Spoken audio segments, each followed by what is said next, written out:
great irony. I have got my car stuck while filming this video, so just a day in the life. So at this point I was trying to get the car out by myself and I was not very successful at all. And then my sister showed up and tried to help me and we still could not get it out. And then in true North Country fashion, a couple people stopped and helped us. And I love this clip because you can see this man has a cigarette in his mouth and was smoking the entire time he helped us.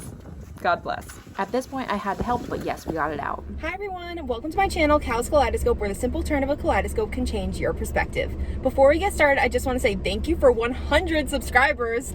I am so overjoyed to see everybody who's joined my community, and if you haven't subscribed already, now is definitely your time to do so.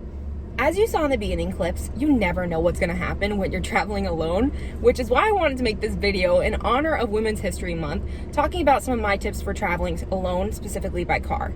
And in the future, I'd be happy to make videos talking about my tips for traveling abroad or in cities, which I've done before, so just leave a comment below if that's something you'd be interested in.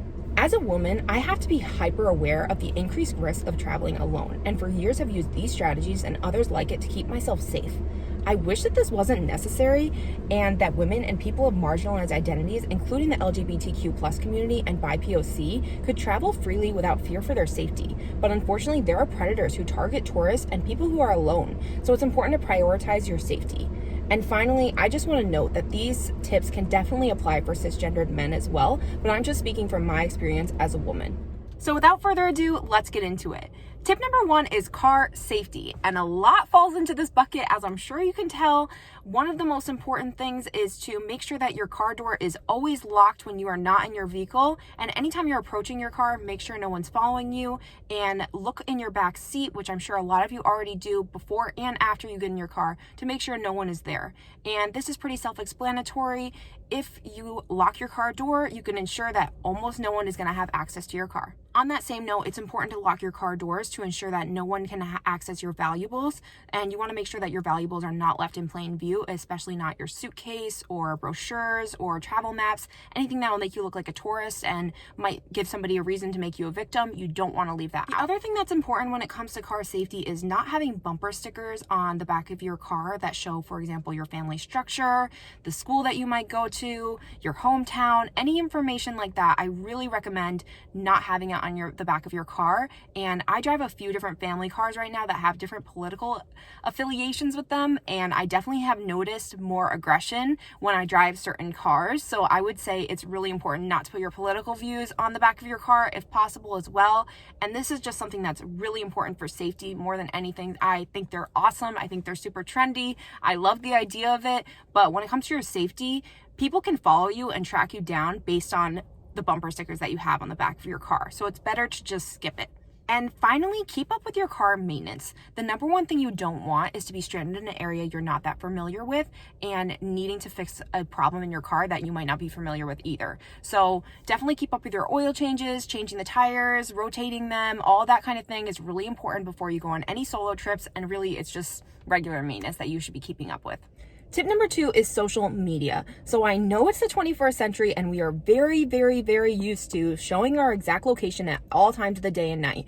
But it's important when you're traveling alone to not do so, because it makes it easy for predators to track you and to know times that you might be vulnerable. So my best advice is to just post a few days after where you are, so anybody who might be following you will at least be a few days off of your trail.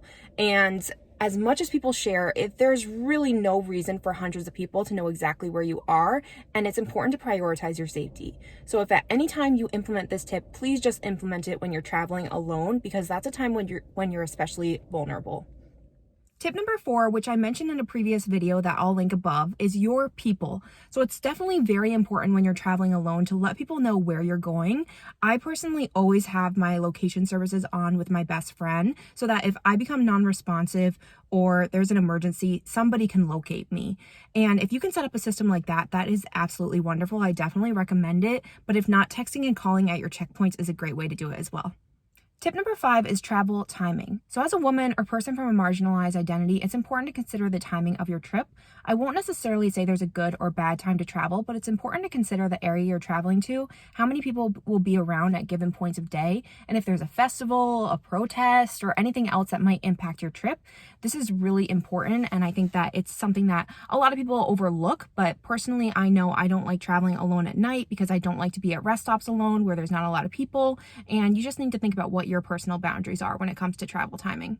And that leads to my 6th tip, which is be aware of your surroundings, which is my number 1 tip that has to really do with trusting your gut instinct and being aware of your intuition. And this can go along with the idea of getting off at an exit and it just doesn't feel right. Get back on the highway and go to the next one. And that goes along with the idea of why it's important to plan ahead, because you never want to be in a situation where you're forced to get off at an exit that makes you feel uncomfortable.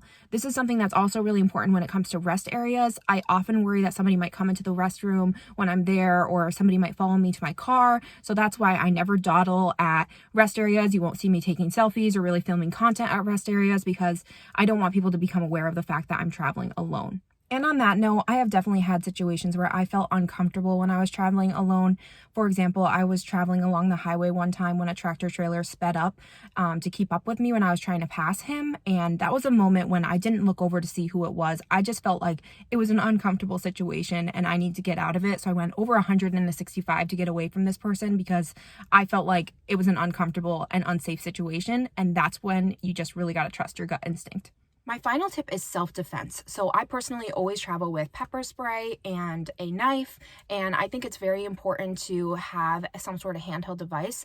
And I know in some states there are carry laws, so you may want to have a gun or on your person or in your car.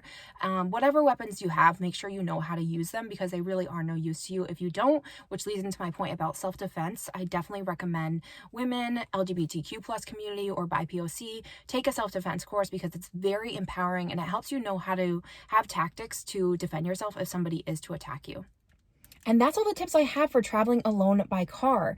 And I don't want this to intimidate you. I actually think traveling alone is a great form of self-care. I actually happen to be hosting a giveaway on Instagram right now for a self-care giveaway. And I'm giving away a planner and also accessories. So definitely head over to my Instagram at Cal's Kaleidoscope to enter that giveaway. And it closes on 3/7, which is this Sunday.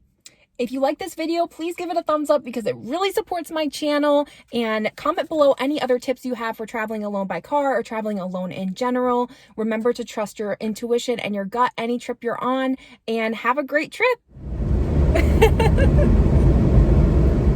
Where I'm driving through has such high snowbanks. Look at these snowbanks. It's unreal.